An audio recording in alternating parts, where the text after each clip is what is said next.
لبيك اللهم لبيك.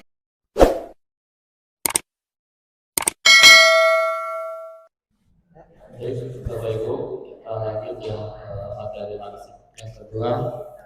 Yang insya Allah akan disampaikan oleh guru kita Al-Mukarram Kiai Haji Ahmad Syafii Matrais LCMA. Kepada beliau kami persilakan. Assalamualaikum warahmatullahi wabarakatuh. Bapak Ibu mohon izin ya, saya absen dulu nih namanya. Ya, yang pertama Bapak Unan bin Haji Salim. Iya, Bapak Unan. Kemudian Ibu Atih binti Sarun. Ya. Kemudian Bapak Abdillah bin Lisin. Lagi keluar, Pak Abdillah ya. Kemudian Ibu Lilis. Ya, Ibu. Kemudian Bapak Samsudin, Bapak ya. Kemudian Ibu Siti Royani, suami istri ya. Kemudian Bapak Seman, mana Bapak? Oh, kaling-kalingan tembok, wetan. Kaling-kalingan ini tiang. Kemudian Ibu Amsah, Ibu Amsah ya, ini orang tuanya Bu Ika ya. Terus Ibu Arya, ya Ibu Arya, Ibu Arya sendiri ya, Ibu Sri Endang ada, Sri Endang ada hadir. Ini hadir ini cuma orangnya nggak ada, lagi kamar mandi kali ya. Bapak Waluyo, iya Bapak. Kemudian Ibu Indri, ya Ibu. Kemudian Pak Solican tidak ya, Bu Laila juga tidak. Pak Asmawi, oh lagi keluar. Ibu Nurhamnah, ya. Pak Nurul Yakin, ya Bapak. Terus Pak Didi Cahyadi ada? Oh enggak ya, nggak hadir. Pak Sobari, oh kamar mandi. Kemudian Ibu Zakia, oh ya Ibu. Ya. Terus apa nih? Rahbanu Khairul Umam, ya. Jadi yang kemarin hadir, hari ini ada yang nggak hadir ya. Yang kemarin nggak hadir, hari ini ada hadir ya. Insya Allah mungkin nanti beberapa pertemuan mungkin bisa hadir semuanya ya. Mungkin punya kesibukan atau ada urusan yang mungkin tidak bisa ditinggalkan ya pada hari ini. Jadi mungkin izin untuk tidak bisa mengikuti manasik. Baik Bapak Ibu hadirin sekalian yang dirahmati Allah Subhanahu wa taala. Pada kali ini kita akan melanjutkan materi bimbingan manasik ibadah haji. Yang kedua tadi, yang pertama telah disampaikan oleh Kiai Haji Mulyadi tentang persiapan jamaah haji sewaktu di bandara, di embarkasi, kemudian di Tanah Suci ya, Mekah dan di Madinah ya. Nah kali ini saya akan melengkapi daripada perjalanan ibadah haji ya. Baik itu di kota Mekah maupun di kota Madinah. Baik, sebelumnya kita bertalbiyah dulu Bapak Ibu ya. Allahumma sholli wa sallim wa barik alaihi. Labbaik Allahumma labbaik, labbaik la syarika laka labbaik, innal hamda wan ni'mata lak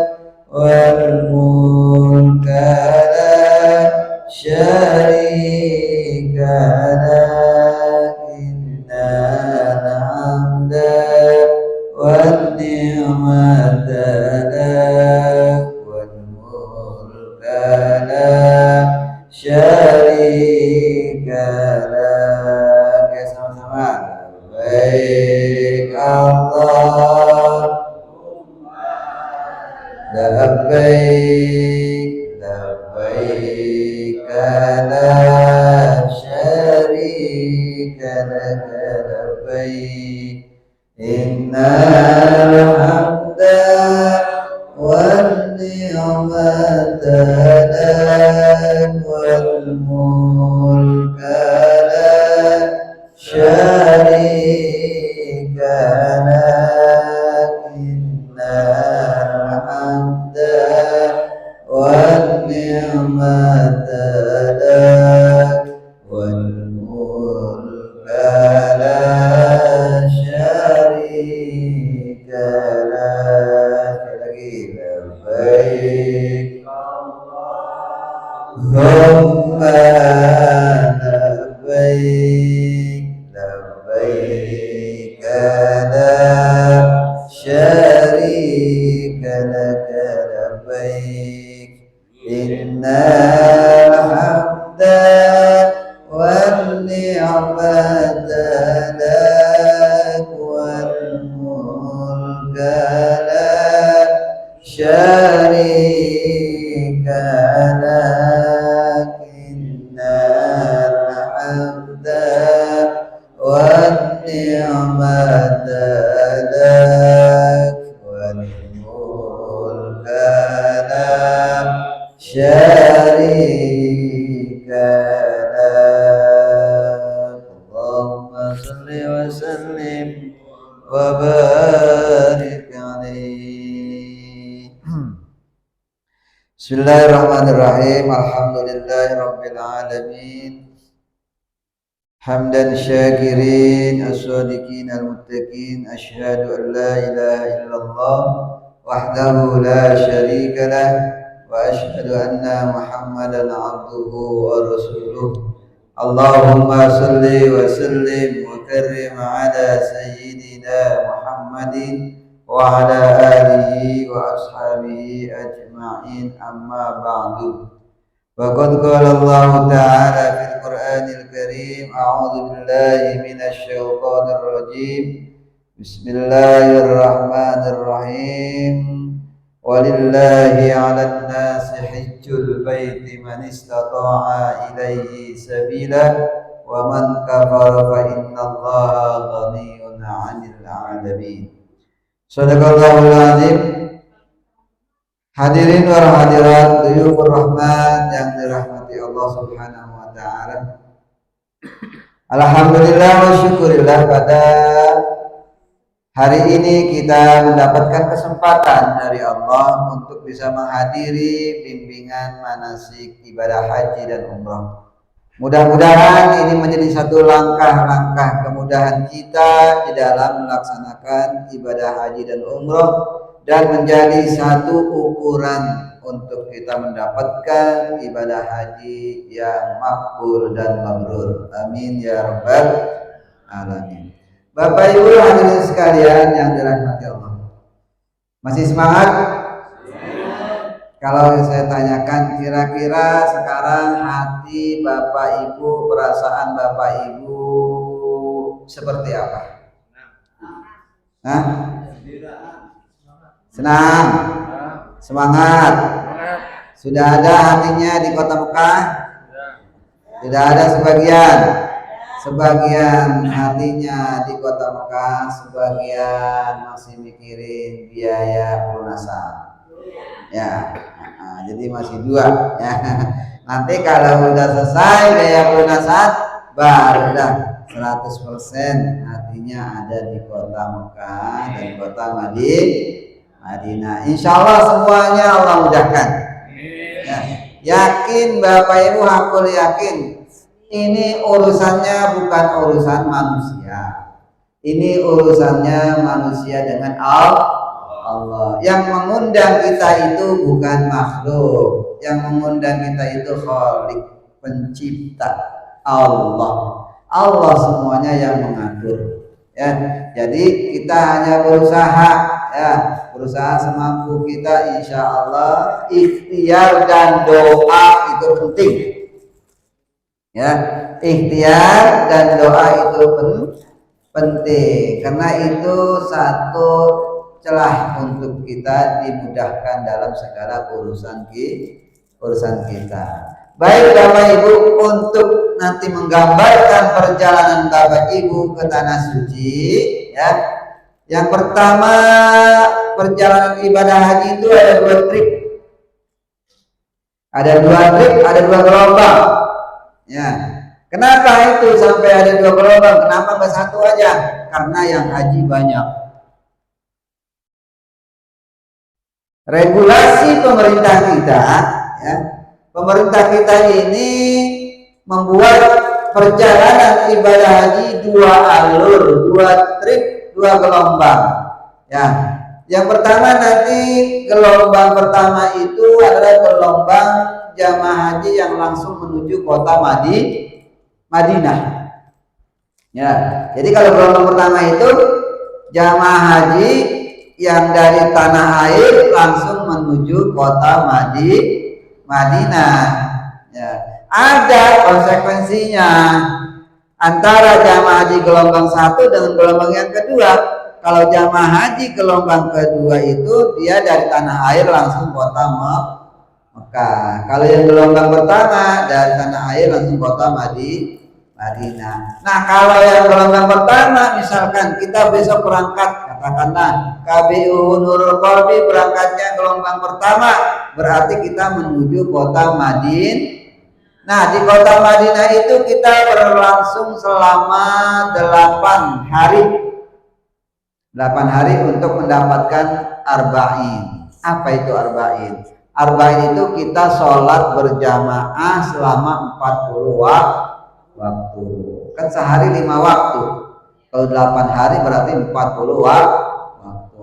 Disunnahkan kita sholat berjamaah setiap waktu dalam jangka 8 hari bagi jamaah yang sehat. Lalu apakah ke Madinah itu termasuk rukun haji? Tidak. Kalau ke Madinah bukan termasuk rukun haji. Gitu ya. Dia itu adalah apa? Pelengkap atau sunnah daripada kita melaksanakan ibadah haji. Gitu ya.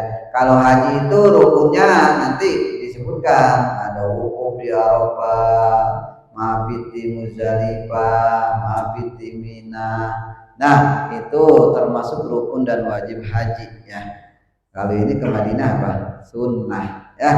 Nah, alur kita itu nanti ada konsekuensinya. Kalau kita menuju ke Madinah dari tanah air kita nggak pakai ihram.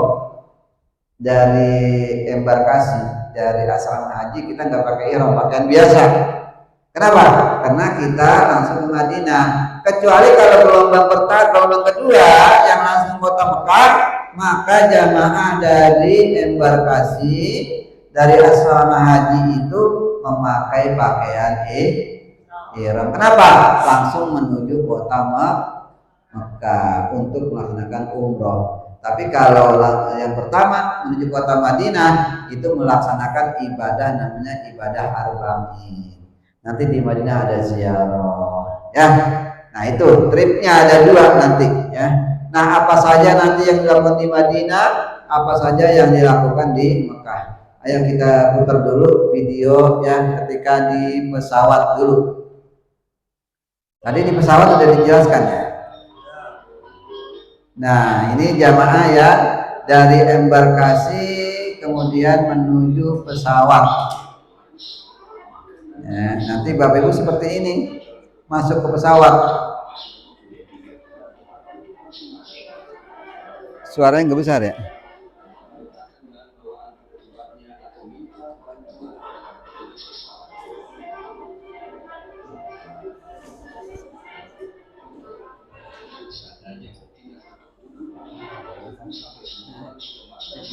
Nanti Bapak Ibu diberikan 2 tas.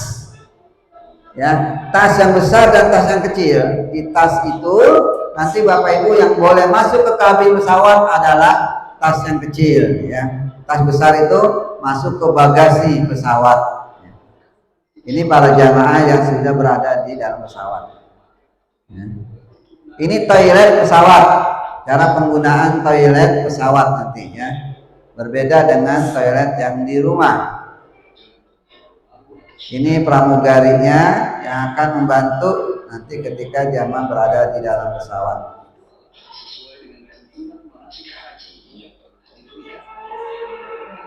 Nah, ini ada yang sholat di dalam pesawat. Tadi sudah diajarkan tayamum ya. Nanti ada materi kita sholat di atas pesawat atau di dalam pesawat. Ini cara-cara bertayamum. Ya. Nah, ini jamaah yang masuk ke gelombang pertama. Kenapa? Karena pakaian bebas. Ya, dari pesawat pakaian bebas. Ini berarti jamaah yang langsung menuju kota Madinah. Ya. Itu ada dijelaskan begini tata cara sholat, tata cara tayamum di dalam pesawat. Nggak boleh kita ninggalin sholat. Ya, harus sholat ya dimanapun kita berada.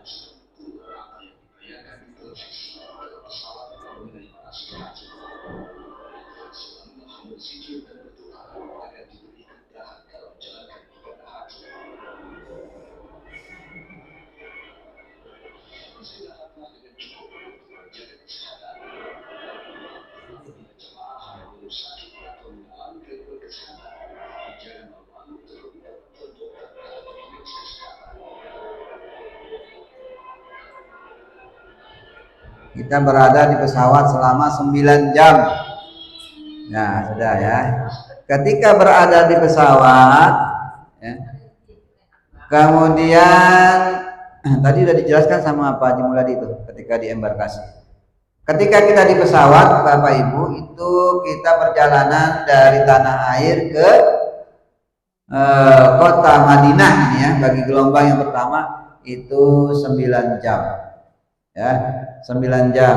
Nah, 9 jam itu pasti kita mengalami ya sholat mungkin 5 waktu, mungkin 4 waktu tergantung keberangkatan kita, jam keberangkatan kita. Jadi kita ketika mungkin kita berada di pesawat sudah sholat zuhur, sholat asar, maghrib, maka itu harus kita laksanakan sholat di dalam pesawat ya. Nah, Bapak Ibu, apa yang dipersiapkan ketika Bapak Ibu berada dalam pesawat? Yang pertama, Bapak Ibu ya nanti diberikan tas ya, ada tas ada 3. Ada koper besar, ada koper kecil, dan ada mungkin perlengkapan lainnya ya, seperti tas Armuzda nanti ya akan diberikan. Yang boleh masuk ke pesawat itu adalah tas yang masuk kabin. Tas kabin ya yang bisa dibawa tenteng itu yang boleh. Tas yang besar masuk bagasi ya. Artinya nanti tas yang besar itu Bapak Ibu kirim ke KBIH itu H-3. H-3 keberangkatan, koper yang besar itu nanti Bapak Ibu kirim ke KBIH Nurul Qalbi. Kalau tas yang masuk kabin itu nanti dibawa saat Ibu Bapak berangkat. Karena itu tas merupakan tas yang bisa masuk ke dalam kabin pesawat. Di pesawat itu tadi seperti yang kita laksanakan, yang kita lihat di video ya, bahwa beda antara pesawat dengan bus.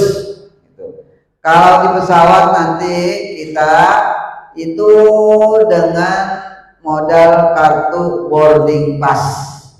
Kita punya boarding pass namanya. Kalau di ini mah tiket gitu ya. Kalau di bus tiket. Nah, boarding pass itu nanti sesuai tempat duduk ya, ada tertera di boarding passnya ya. Tapi Bapak Ibu nggak usah khawatir.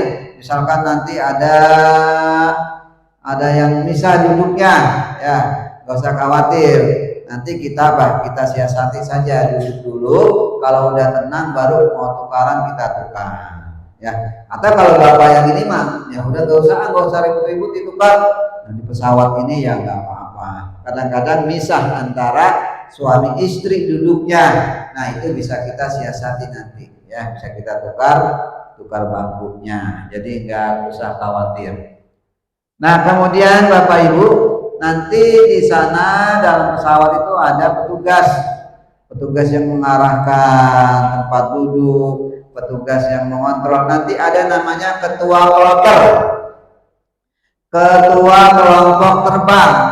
Dalam jumlah kelompok terbang itu, satu kloter itu berisikan 450 jamaah dengan beberapa petugas, ketua kloter, kemudian tenaga kesehatan, kemudian pembimbing ibadah haji, ya, kemudian mungkin ada TPHD, ya. Ini petugas kloter, ada sekitar 7 orang, ya.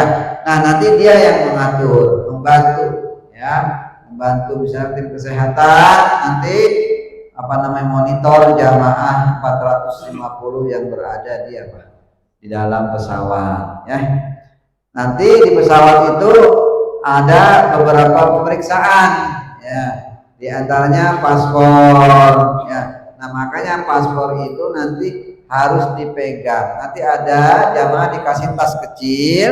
Tas kecil ini adalah untuk tas paspor. Tas dalamnya paspor, mungkin punya HP masuk HP, mungkin yang membawa uang saku masuk di situ, ya. Tas yang tidak akan pernah tertinggal selalu ada di leher jamaah, ya. Itu nanti tas diberikan untuk paspor. Ketika paspor diminta, tinggal ngambil di tas yang ada di leher kita. Jangan tasnya itu di dalam tas yang kabin, jangan, karena tas kabin itu naik ke atas pesawat, dalam pesawat, ya. Nanti kalau paspor ditaruh di situ, kita akan sulit mengambilnya. Jadi hal-hal yang butuh paspor, uang saku, kemudian obat-obatan yang diminum saat perjalanan itu ada di tas kecil, ya. Nah jadi selama itu nanti Bapak Ibu 9 jam berada dalam pesawat. Kalau misalkan Bapak Ibu nanti mau buang air kecil atau mau buang air besar, sudah disediakan toiletnya, ya. Nanti akan kita pelajari penggunaan toilet di pesawat. Terus ketika kita berada di Madinah,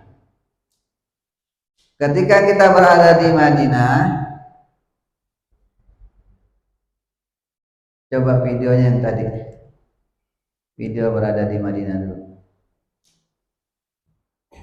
ya itu.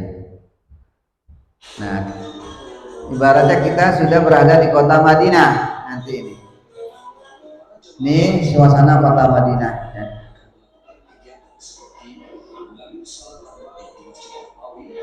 Dan ini Masjid Nabawi, ya. Seseorang sedang menuju Masjid Nabawi. Nah inilah Masjid Nabawi, kuburan Ma'la, ya.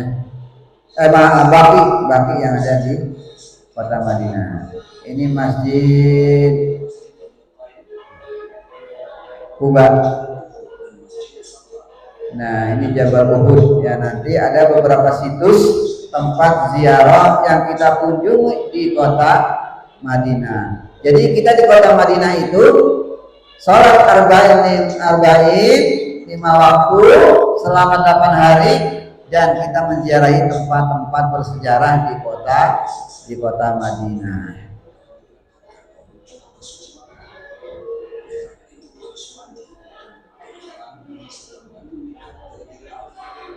Ini Masjid Bir Ali namanya. Nanti kita kalau menuju kota Makkah dari kota Madinah, kita baru pakai ihram di hotel. Ketika kita mau menuju kota Madinah, nanti kita ngambil mikot, niat ihramnya itu kita di Masjid Bir Ali yang tadi ditayangkan. Nah ini ketika seseorang sudah ngambil mikot, sudah pakai pakaian ihram, sedang menuju kota Mekah yang berangkat dari kota Madinah. Sudah. Nah, kembali yang tadi teksnya, ketika kita berada di kota Madinah. Apa yang kita lakukan di kota Madinah? Yang pertama kita sholat arba'in atau sholat 40 waktu. Tadi saya katakan bahwasanya kita utamanya ke kota Madinah itu ada melaksanakan sholat arba'in di Masjid Nabawi. Bagi yang sehat, ya sholat berjamaah ini bagi yang sehat. Kenapa? Karena nanti di kota Madinah memang jarak antara hotel kita, tempat mondok kita, tempat tidur kita dengan Masjid Nabawi itu ada sekitar 300 meter. Ya, nah 300 meter itu bagi yang sehat mah nggak jauh. Ya, tapi kalau bagi yang sakit itu jauh. Karena itu bagi yang sakit cukup sholatnya di hotel. Ya, nah bagaimana sholat di hotel?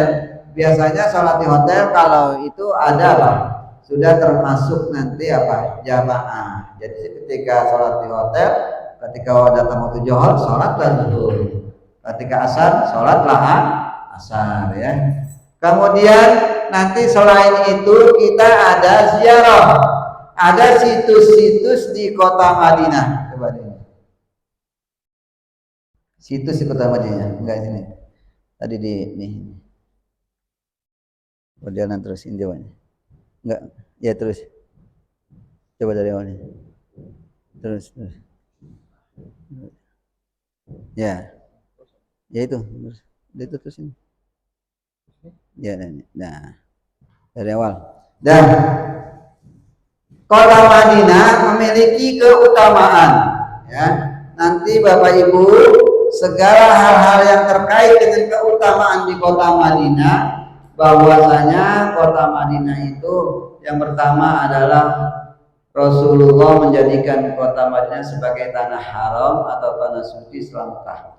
Jadi di sana ada namanya Imamul Haramain. Jadi Imamul Haramain itu adalah imam yang mengimami daripada dua tanah haram. Dua tanah haram itu adalah kota Mekah dan Madinah. Ya, jadi Madinah termasuk daripada tanah haram. Di lingkungan Masjid Nabawi, ya sekitar Masjid Nabawi itu termasuk tanahnya tanah haram. Sama keutamaannya di kota Mekah dengan tanah haram di kota Mekah. Ya. Jadi apabila orang berdoa ya di tanah tersebut, maka doanya akan diijabah. Apabila dia minta sesuatu, maka akan diberikan permintaannya. Apabila dia minta bertaubat, mohon ampun, akan diberikan ampunannya. Sama keutamaannya kota Mekah, tanah haram di Madinah dengan tanah haram di kota Mekah. Ya, maka gunakanlah tempat-tempat mustajabah. Ya, tempat-tempat yang mustajabah itu di Ar-Raudhah nanti ya, kemudian di Masjid Quba, itu tempat-tempat mustajabah yang harus kita gunakan kesempatan itu untuk berdoa. Terus selain itu, bahwa keutamaan daripada kota Madinah, bahwa orang yang beribadah di Masjid Nabawi kelipatannya itu 1000 kali lipat. Ya, 1000 kali lipat. Ya, ibadah di kota Madinah atau di Masjid Nabawi. Kita ibadah di Masjid Nabawi satu waktu dihitung itu sama dengan 1000 kelipatan. Ya. Jadi kalau logika kita, misalkan kita sholat di sana satu waktu, itu bandingannya adalah 1000 kali kita sholat. Kalau 4 rakaat, maka bandingannya 4000. Kalau 5 waktu, tinggal dihitunglah. Ya, jadi hitungannya kalau kita sholat di Masjid Nabawi itu punya kelipatan pahalanya adalah 1000 kali lipat. Kenapa? Ini yang Allah berikan keutamaan. Masjid, 3 masjid yang Allah berikan keutamaannya. Yang pertama adalah Masjid Nabawi. Kalau orang sholat di Masjid Nabawi diberikan kelipatan pahala 1000 kali lipat. Kalau orang berada di Masjidil Haram diberikan kelipatan pahalanya 100.000 kali lipat. Kalau orang berada di Masjidil Aqsa, Masjid Palestina, masjidnya para nabi, maka orang yang sholat di dalam Masjidil Aqsa mendapatkan 500 kelipatannya. Jadi hanya 3 masjid. Kata Rasulullah, la tasyuddur rihal illa bisalasati masajid. Jangan kamu datangi suatu tempat ketika selain 3 masjid. Masjidul hada, kata Rasulullah. Masjidku ini yang pertama adalah Masjid Nabawi. Sholatun fi masjidi ya afdalu min alfi sholatin fi maswa. Kata Nabi, sholat di masjidku lebih utama daripada 1000 kali sholat di tempat lain. Ya, illa Masjidil Haram, kecuali di Masjidil Haram.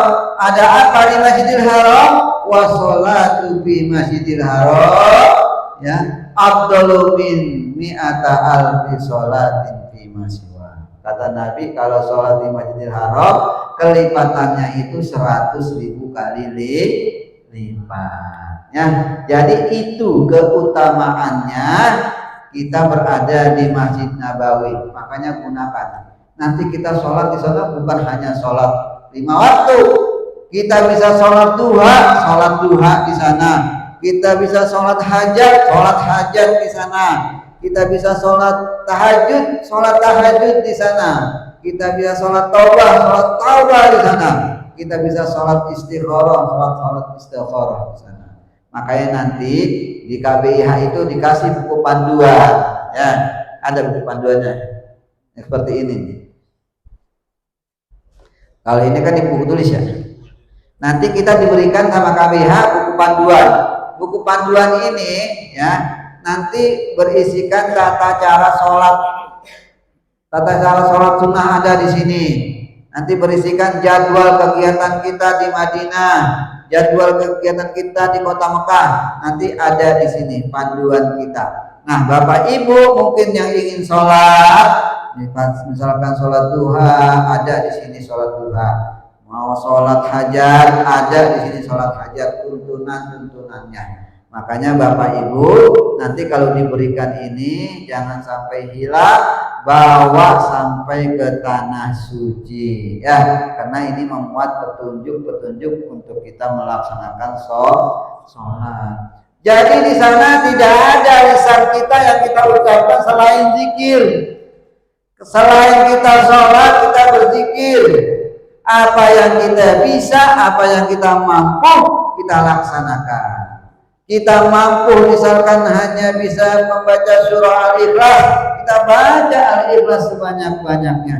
Karena satu surah dilipat gandakan menjadi 1000 kali lipat.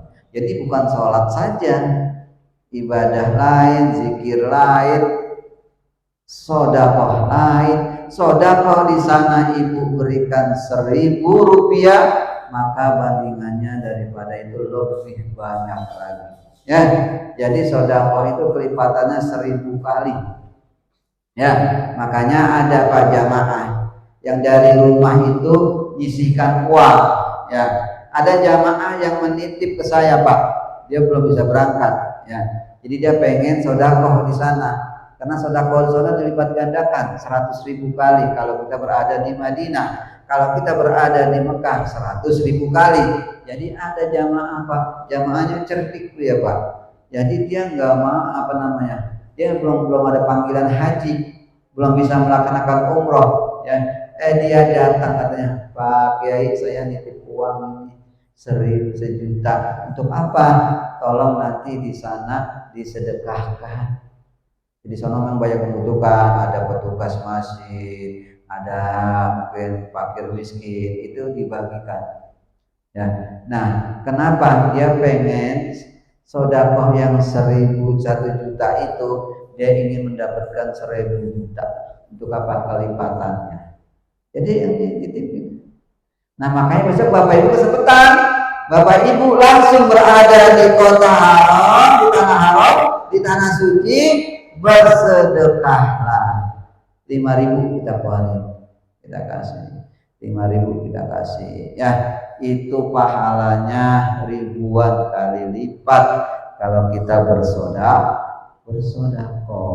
ya, itu yang penting ya. Makanya kalau jangan sampai ketinggalan selagi kita berada di tanah suci, di kota Madinah, di kota Mekah, perbuatan-perbuatan baik harus kita lakukan ya, terutama sedekah.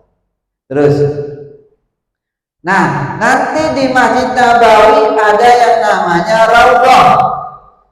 Ini tempat yang memang diimpi-impikan oleh jamaah haji, diimpi-impikan oleh jamaah umroh ya, berdoa di Raudhah ini doanya istijabah, dikabul ya, apa yang kita minta dikabul.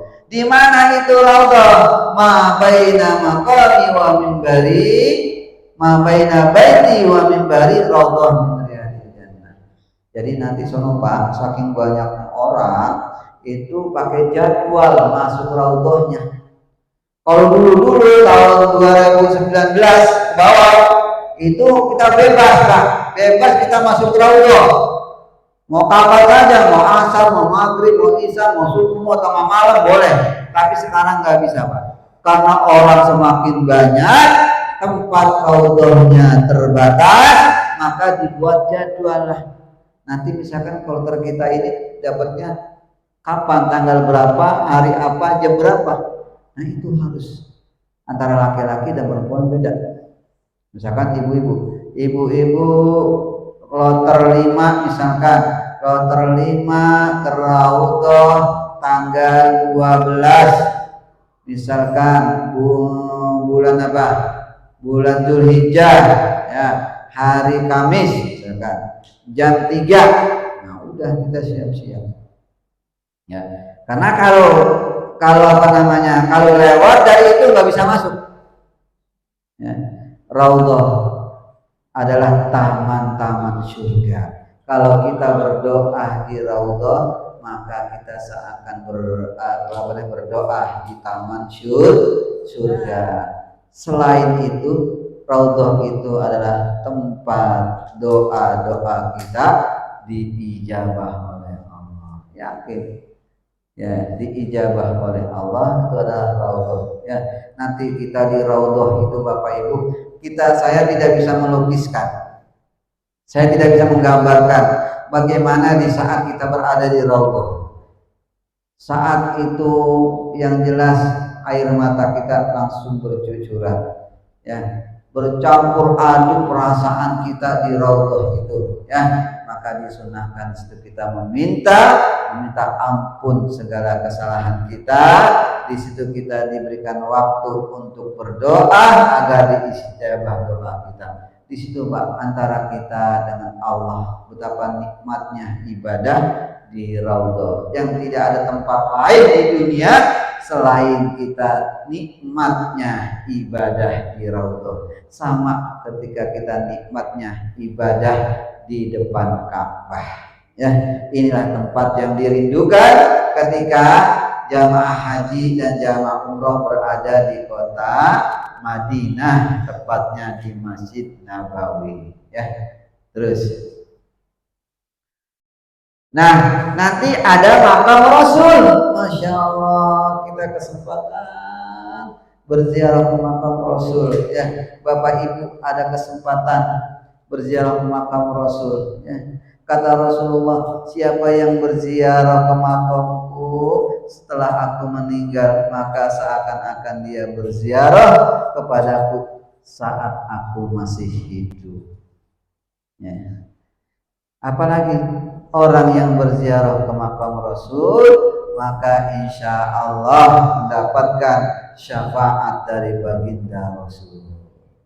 Nanti Bapak Ibu di yaumul kiamah kita itu butuh syafaat Rasul, butuh pertolongan daripada syafaat Rasul. Ya, kenapa? Karena nanti di hari kiamat tidak ada orang yang bisa menolong, baik sanak saudara, pangkat jabatan kita, ajudan kita, nggak ada itu istilahnya nanti di yaumul kiamat. Semua masing-masing jiwa berkumpul mencari pertolongan agar terhindar dari huru-hara yaumul kiamah nanti.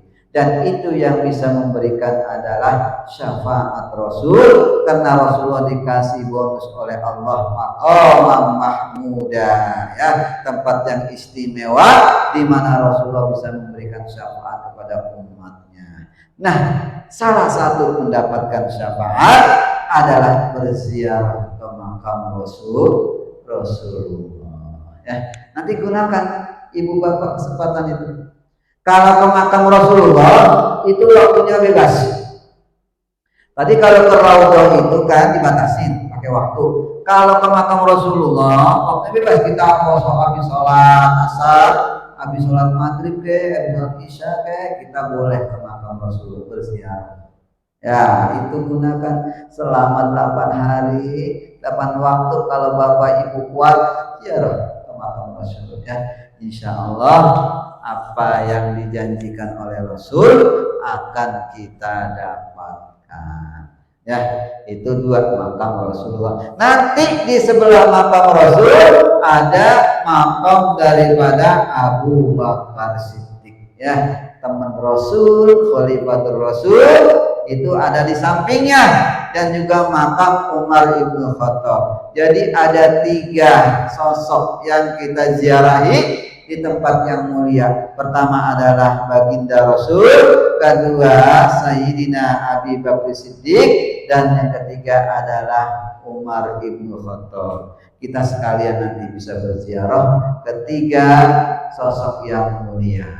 Itu berada di Masjid Nabawi. Terus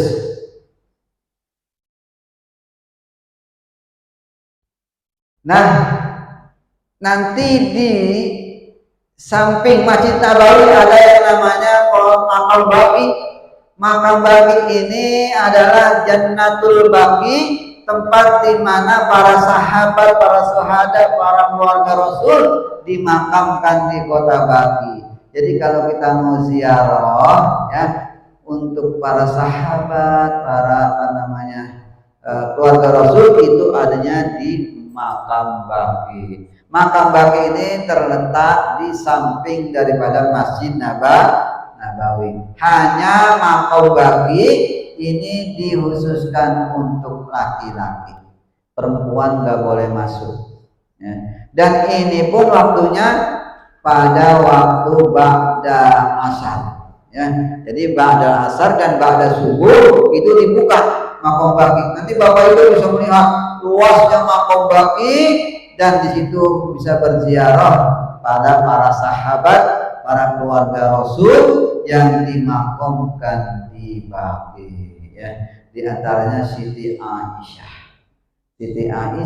dan para anak Nabi, ya, Ummu Kulsum dan lainnya dimakamkan di Jannatul Baqi. Ya. Nah, suatu riwayat nanti bahwa orang-orang yang dimakamkan di Jannatul Baqi pada hari kiamat dibangkitkan dengan bercahaya dan masuk langsung ke dalam surga. Makanya namanya Jannatul Baqi. Ya, artinya orang yang dimakamkan di Jannatul Baqi itu insya Allah akan digiring ke dalam surga. Makanya ada jamaah yang niatnya meninggalnya di Madinah agar apa? Agar bisa mendapatkan dimakamkan di kota Baqi. Ya, di kota Baqi, di Jannatul Baqi ini, ya. Jamaah saya kemarin meninggal di Madinah. Dia di Mekah sehat, ya. Nah, kemudian pergi ke Madinah, ya, ke Madinah itu setelah menunaikan haji di kota Mekah ke Madinah. Berangkatnya sehat, ya. Dia duduk di samping saya, ya, sehat, ya. Kemudian sampai di kota Madinah jam 11, ya, jam 11 malam. jam 11 malam, kemudian kita beres-beres barang kamar ya. Kemudian apa? Jam 3 ya, jam 3 subuh dia meninggal. Lagi tiduran ya. Udah ternyata dibangunin udah nggak ada nyawanya. Telusur punya telusur, saya tanya suaminya, ternyata memang dia mengidam-idamkan untuk meninggal di Madinah. Ya, makanya Allah kabul hajatnya, ya, dia meninggal di Madinah, dia pengen dimakamkan di makam Baqi. Ya. Ibu mau nggak begitu? Enggak ya.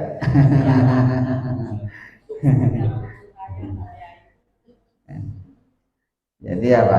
Jadi ada manusia yang mengidamkan seperti itu ya. Nah, bagaimana kita haji? Kita haji ya. Bagaimana niatnya agar haji kita makbul dan mabrur ya. Mudah-mudahan haji kita makbul mabrur, kita bisa kembali ke tanah air dengan selamat ya. Untuk apa? Mudah-mudahan kita minta kepada Allah ketika kita pulang ke tanah air, mudah-mudahan bisa kembali lagi ke tanah haram atau ke tanah suci ya. Nah, itu makam Baqi nanti akan kita kunjungi. Kemudian selanjutnya nanti kita ziarahi di kota Madinah itu terus.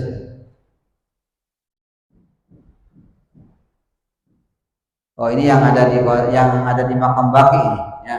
Jadi yang dikuburkan di makam Baqi istri Nabi ya, Ummahatul Mukminin apa? Siti Aisyah. Siti Aisyah dimakamkan di Baqi, kemudian Siti Hafsah dan juga Siti Saudah ya, dan Saudah ya. Nah, istri-istri Nabi ini dimakamkan di Baqi kecuali apa? Kecuali Khadijah. Kalau Khadijah itu dimakamkan di Maklah. Terus Fatimah Zahra anaknya Nabi ya, Ruqayyah, Zainab, Ummu Kulsum, nah itu dimakamkan di Baqi. Kemudian Ibrahim anak Nabi ya, kemudian Hasan cucu Nabi ya, Ali bin Husain anak dari Husain bin Ali ya, titik Nabi juga dimakamkan di Baqi. Ibnu Abbas ya bin Abdul Muthalib itu juga dimakamkan di Baqi ya. Utsman bin Affan, Halimatus Sa'diyah ya, yang menyusukan Nabi itu dimakamkan di Baqi. Jadi Baqi itu tadi saya bilang para sahabat dan para keluarga Nabi yang dimakamkan. Makanya itulah mungkin jika ada manusia yang ingin meninggal di Madinah, dia ingin dimakamkan di tempat pemakaman para keluarga Nabi dan para sahabat. Terus Masjid Quba ya. Nah, Masjid Quba ini juga termasuk masjid yang memang disyariatkan untuk diziarahi. Ya, Masjid Quba ini letaknya 5 km dari Masjid Nabawi dan masih termasuk tanah haram, dan orang yang sholat 2 rakaat di Masjid Quba ini sama dengan dia mendapatkan pahala 1 kali umroh.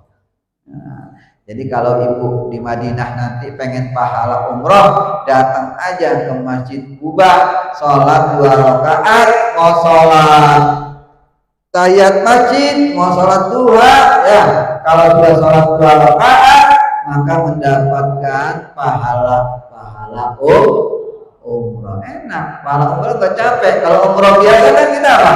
Kita sa'i, tawaf 7 putaran, sa'i 7 kali perjalanan ya. Kalau umroh biasa capek, tapi kalau ini ingin setara pahala umrohnya, maka ketika di Madinah menziarahi Masjid Quba, sholat 2 rakaat, maka sama dengan pahala 1 kali umroh ya. Terus Jabal Uhud, nanti kita ziarah Bapak Ibu ke Jabal Uhud. Ya, ziarah di sana kita bisa melihat nanti bagaimana para makom syuhada Uhud.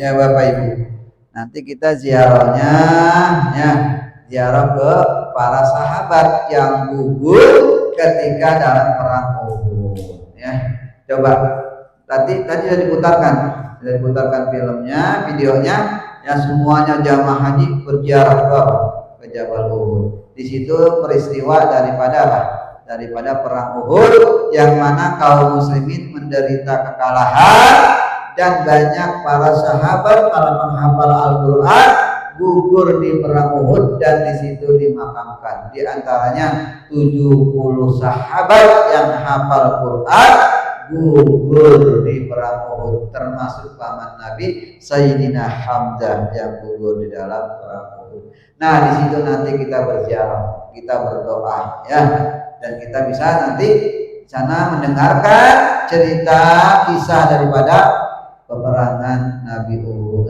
perang Uhud, yang dimana umat Islam saat itu menderita kekalahan karena dihasut oleh seorang munafik bernama Abdullah bin Sabah, sehingga kaum muslimin turun ke bawah bukit, ya, untuk mengambil rampasan perang, harta rampasan perang yang ditinggalkan orang kafir.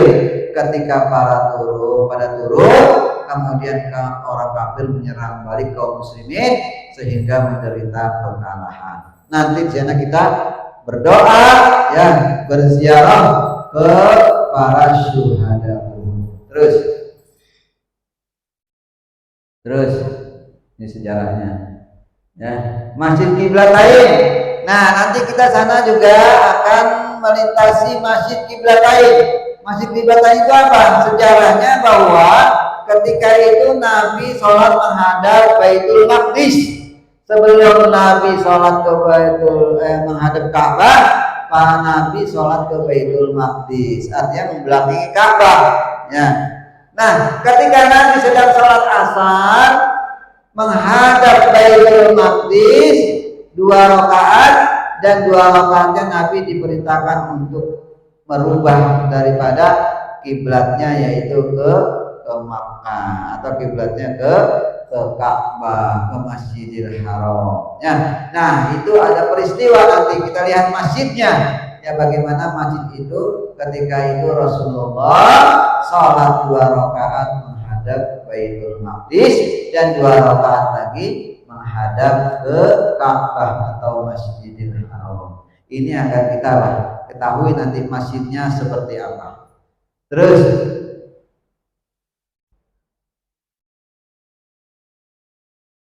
ada habis.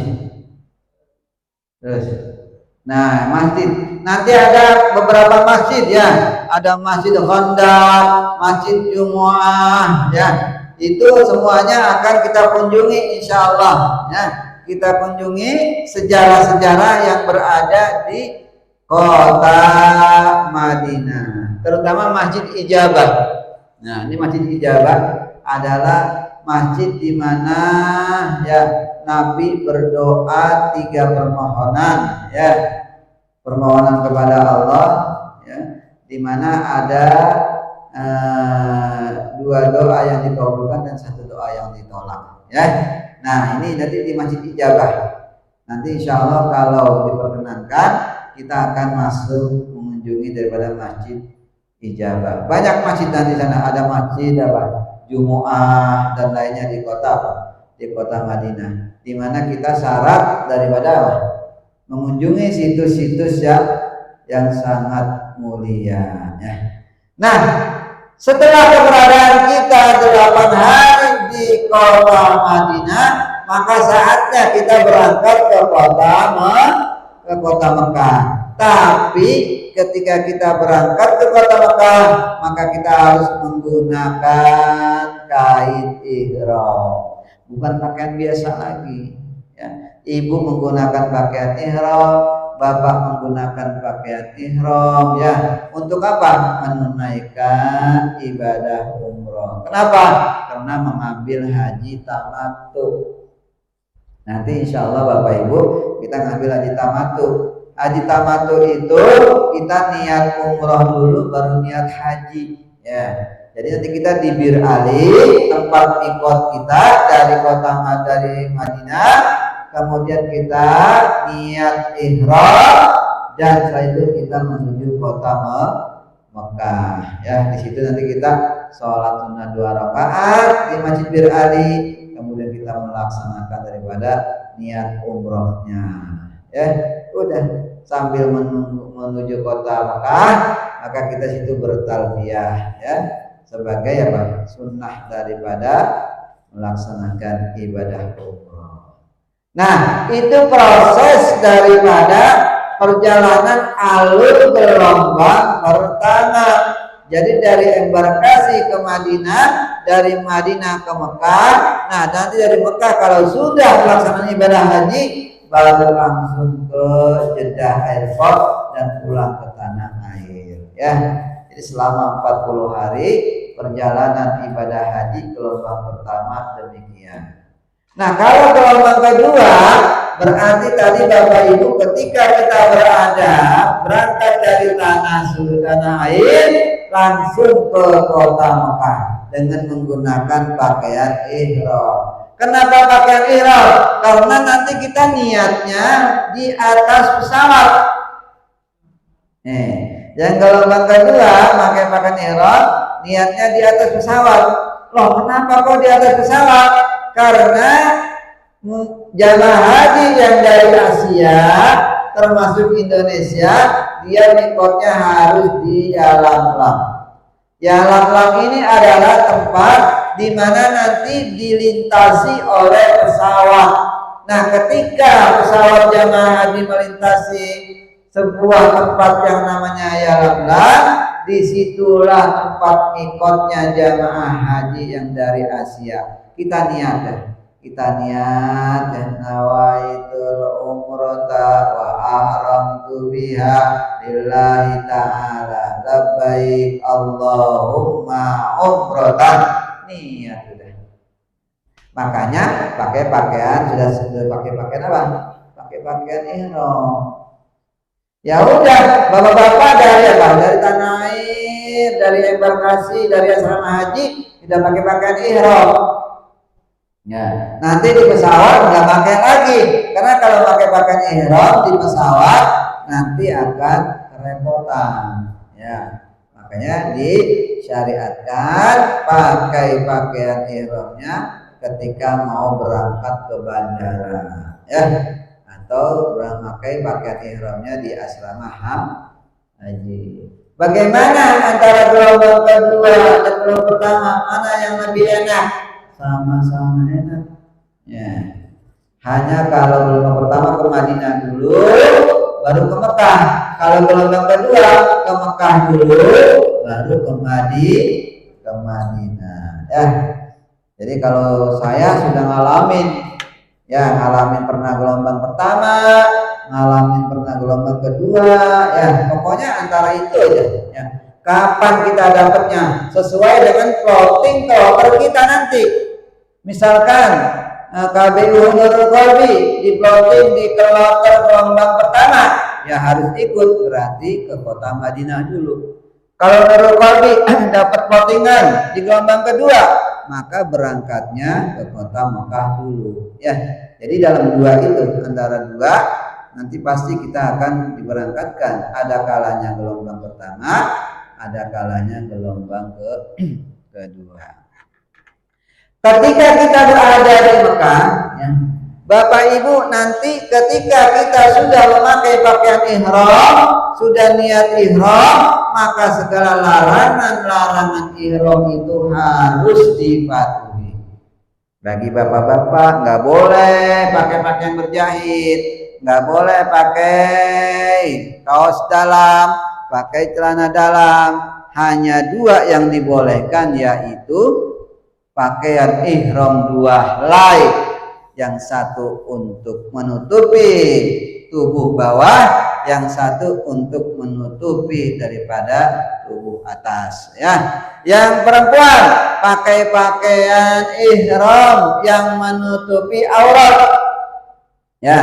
Perempuan ketika sudah niat ihram berarti nggak boleh bersolek, nggak boleh pakai wangi-wangian ya, nggak boleh perempuan mukanya ditutup ketika pakai pakaian ihram ya. Larangan-larangan tersebut harus dipatuhi. Laki-laki nggak boleh bercukur, nggak boleh motong kuku, nggak boleh misalkan cukur rambut, cukur jenggot, ya cukur bulu-bulu halus, semuanya harus dipatuhi. Ya, kenapa? Karena ini ibadah. Ibadah haji adalah ibadah ketundukan dan kepatuhan kita kepada Allah. Apa yang Allah perintahkan kita kerjakan, apa yang Allah larang kita jauhkan. Meskipun larangan itu sebelumnya dibolehkan. Bapak Ibu, misalkan sebelum Bapak Ibu pakai pakaian ihram, Bapak Ibu boleh pakai wangi-wangian. Bapak Ibu boleh cukur rambut, cukur kumis dan lain-lainnya. Ibu-ibu boleh bersolek ya, tapi sebelum ihram. Kalau Bapak Ibu udah niat ihram, maka nggak boleh larangan-larangan itu haram dilakukan. Kalau dilakukan ada kafaratnya, ada dendanya, ada damnya. Nggak boleh misalkan Bapak yang memakai pakaian ihram dan sudah niat ihram, kepalanya pakai topi, pakai pici, nggak boleh. Jadi larangan bagi orang yang sudah berihram melaksanakan atau menggunakan pici atau topi di atas kepalanya. Ini bagi laki-laki. Kalau bagi perempuan nggak boleh, bagi laki-laki nggak boleh. Kalau itu dilakukan melanggar. Melanggarnya dengan menyembelih daripada satu binatang kambing. Di sana binatang kambing harganya 3.500.000. Ya, 3.500.000. Kalau realnya berapa? Kalikan saja, misalkan kalau realnya 4.800. Kira-kira berapa uang realnya? Ya, dari 3.500.000 ya, lumayan mahal Bapak ya, lumayan mahal. Makanya ibadah haji, ibadah kepatuhan di saat kita tidak dibolehkan jangan dilakukan ya. Nanti ya Pak, ketika dalam ihram ya. Bapak Ibu, apa yang kita lakukan nanti di kota Mekah? Kita nanti sambil menunggu pelaksanaan ibadah haji, maka kita boleh melaksanakan ibadah umroh karena kita haji tamattu. Nah, tadi saya katakan ketika kita datang dari kota Madinah, kemudian kita sampai hotel, 2 jam istirahat, kita melaksanakan tawaf umroh namanya ya. Tawaf umroh 7 putaran, kemudian sa'i 7 kali perjalanan bainas Safa wal Marwah. Setelah itu tahallul, maka selesai satu umroh kita, namanya umroh wajib ya. Umroh wajib adalah umroh haji. Nah, udah selesai kita boleh ganti pakaian ya, boleh kita pakaian bebas seperti yang kita pakai boleh ya, tetapi kita punya kewajiban dengan membayar dam. Kalau haji tamattu itu haji yang mendahulukan umroh dan setelah itu terkena dam dengan menyembelih hewan kurban 1 ekor kambing ya. Itu biasa nanti Bapak Ibu kita kita keluarkan uang korban itu sebagai korban haji tamattu ya. Nah, udah Bapak Ibu, mungkin kita masih 20 hari lagi nih nanti ketika pelaksanaan haji, maka kita isi dengan umroh. Insya Allah pada Yaumul Qardi pelaksanaan umrohnya itu ada 6 kali ya. Tadi yang pertama ketika mungkin niat atau mikotnya di Bir Ali atau di Yalamlam. Kedua nanti kita tempat-tempat mikot kita datangin. Ada Masjid Tan'im, ada Hudaybiyah, ada Ja'ronah, ya. Itu akan kita datangin masjid atau tempat-tempat kita mikot, ya. Nanti insya Allah 6 kali kita pergi umrah, melaksanakan umrah sunnah. Nah, ketika Bapak Ibu nanti tanggal 8 Zulhijjah sudah persiapan mau menuju Arafah. Ini penting Bapak Ibu, semuanya harus menuju Arafah. Jadi jamaah haji yang ada di kota Mekah dari berbagai macam negara tumpah pakai pakaian ihram semuanya pada tanggal 8 itu diangkut menuju Padang Arafah. Untuk apa? Wukuf haji namanya di Padang Arafah. Al-Hajju Arafah. Kalau nggak datang ke Arafah, nggak jadi hajinya, nggak sah hajinya, sia-sia datang dari Indonesia ke kota Mekah kalau dia nggak ikut pergi ke Padang Arafah. Makanya wajib Bapak Ibu, orang yang sehat, orang yang sakit itu wajib dibawa ke Padang Arafah. Bahkan kalau orang yang udah nggak bisa bangun, ya dia dirawat di rumah sakit, kalau waktu haji itu dia harus diangkut ke Padang Arafah pakai ambulan. Maka ambulan diangkut untuk berdiam ketika melaksanakan wukuf. Wukuf itu dimulai tanggal 9 Zulhijjah, ya, ketika matahari tergelincir waktu zuhur. Nah, itu waktu zuhur, waktu wukuf.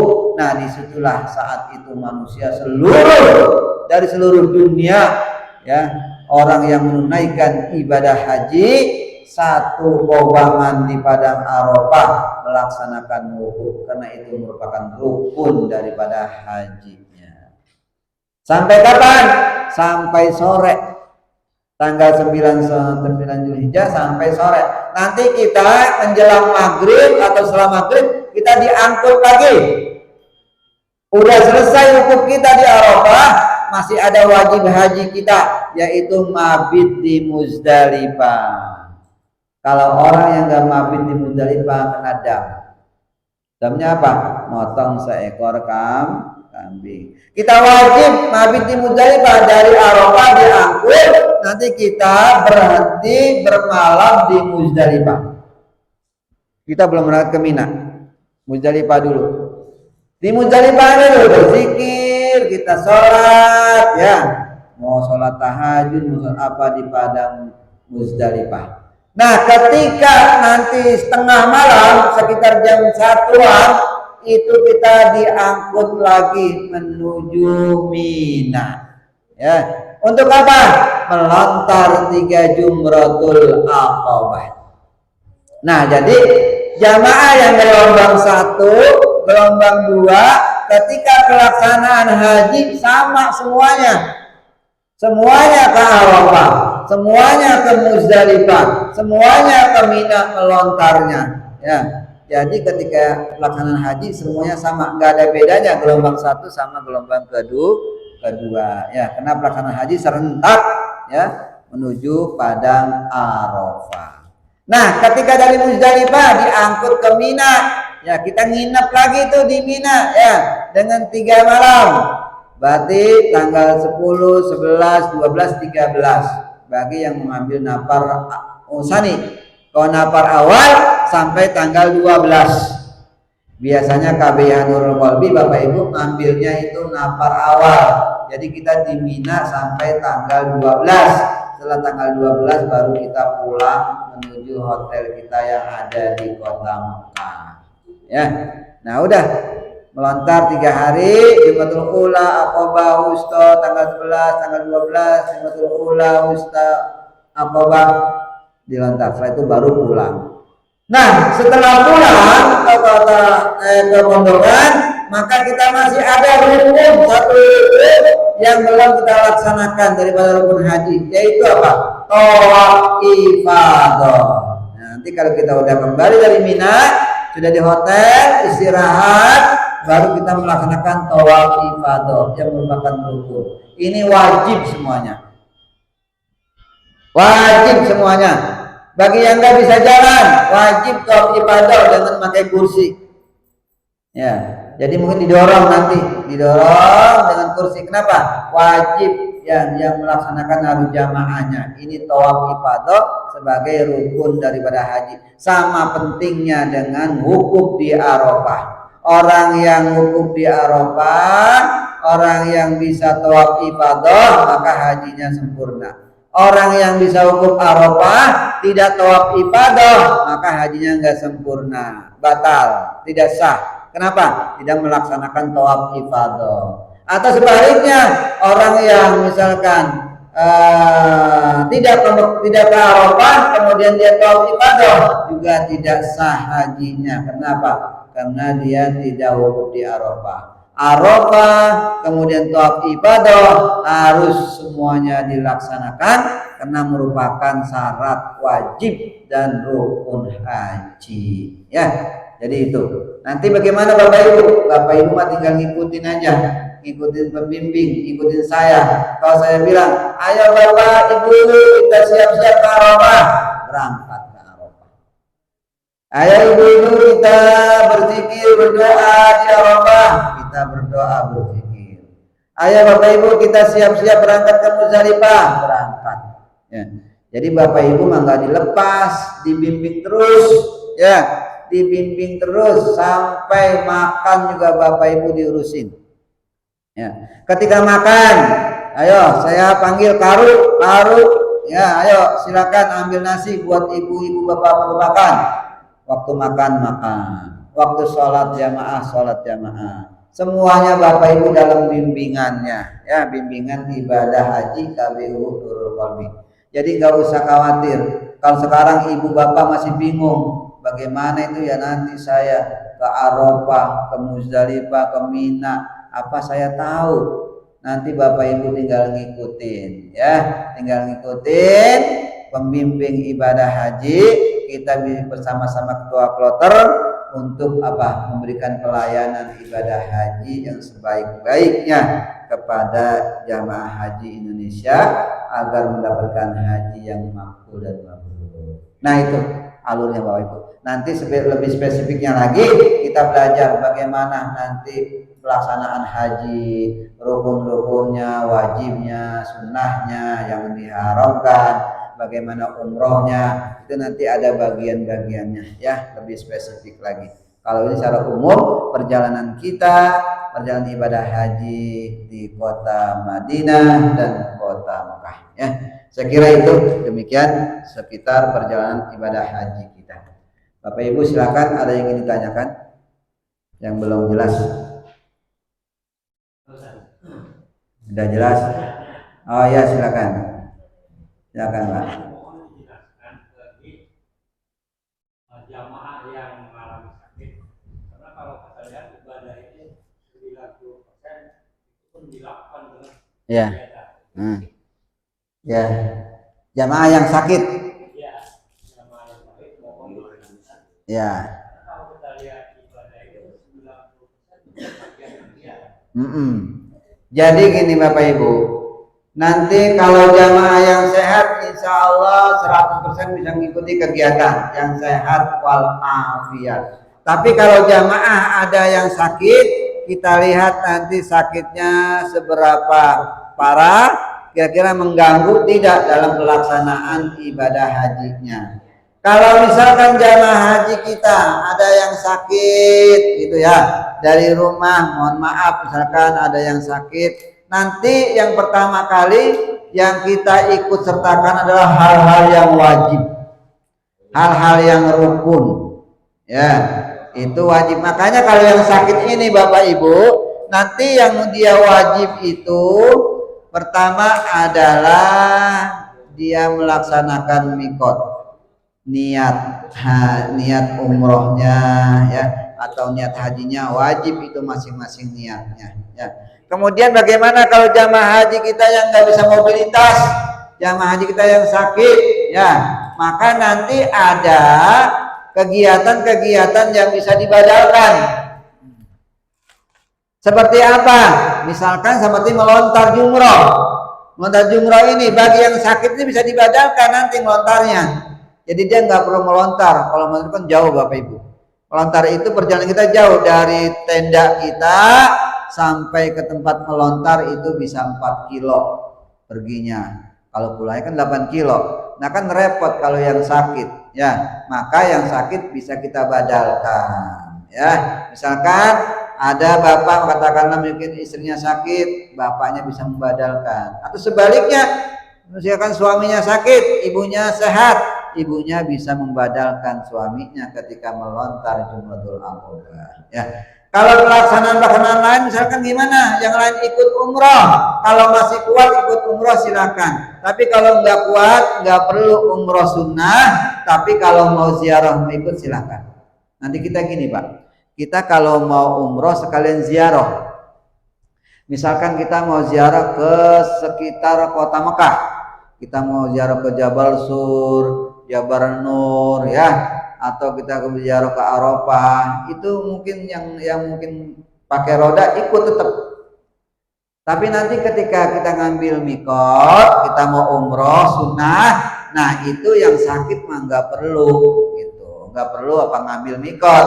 Kenapa? Karena nanti pelaksanaan umrohnya itu capek gitu ya, capek. Jadi kita nggak usah ikutkan, yang sehat saja nanti yang ikut niat daripada umrah sunnah, ya. Nah biasanya kalau saya membimbing jamaah haji yang sakit, itu yang saya utamakan adalah ibadah wajibnya. Ibadah wajibnya apa? Pertama adalah ketika datang umroh yang pertama, ini wajib. Misalkan umroh pertama nih, ada jamaah kita nggak kuat. Saya nggak kuat kayak ini untuk umroh, ya.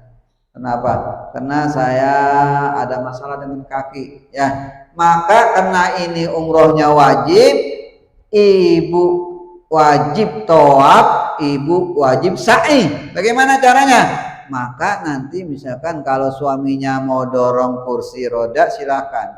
Kalau suaminya juga nggak kuat dorong kursi roda, maka nanti kita panggil jasa untuk dorong. Memang panggil jasa itu yang namanya jasa, nanti kita ngasih jasa. Kalau kita nggak mau dorong sendiri, gitu kan. Berarti kita belum pengalaman. Kalau nggak pertama kan belum pengalaman, Bapak Ibu nggak tahu bagaimana dan di mana tempat dorongnya, ya, pelaksanaannya seperti apa. Maka itu kena umroh wajib. Maka Bapak Ibu yang mungkin punya penyakit terpaksa harus ikut, dan kita caranya dengan menyewa jasa daripada dorongan untuk tawaf dan dorongan untuk sa'i. Kalau suaminya atau keluarganya kuat ya silahkan saja nanti, ya. Kita lihat situasi dan kondisi. Nah, udah yang sakit ibadah wajibnya sudah selesai. Udah dia tinggal nunggu ibadah wajibnya nanti ketika tanggal 8 yang wajib ikut. Ya, tanggal 8 adalah ketika kita berangkat ke Arafah. Itu wajib ikut yang sakit juga, gitu ya. Melaksanakan wukuf di Arafah. Cuma berdiam aja di tenda. Ya. Nah, apa wajibnya lagi? Wajibnya yang nggak bisa diwakilkan adalah tawaf ifadah dan sa'i lagi. Nanti itu juga kita pakai jasa lagi. Bagi yang sakit, ya, pakai jasa, kita wajib mengantarkan jamaah yang sakit untuk pelaksanaan haji atau tawaf ifadahnya. Jadi ada dua bagi jamaah haji yang mobilitasnya tidak bisa, wajib ini harus kita lakukan, ya. Jadi yang pertama umroh wajibnya, yang kedua di saat tawaf ifadahnya, itu saja bagi yang sakit. Kalau kegiatan yang lain ziarah mau ikut silahkan, gitu Pak ya. Jadi saya utamakan bagi yang sakit hanya ibadah-ibadah yang wajib saja yang harus dilaksanakan, gitu ya. Ada lagi?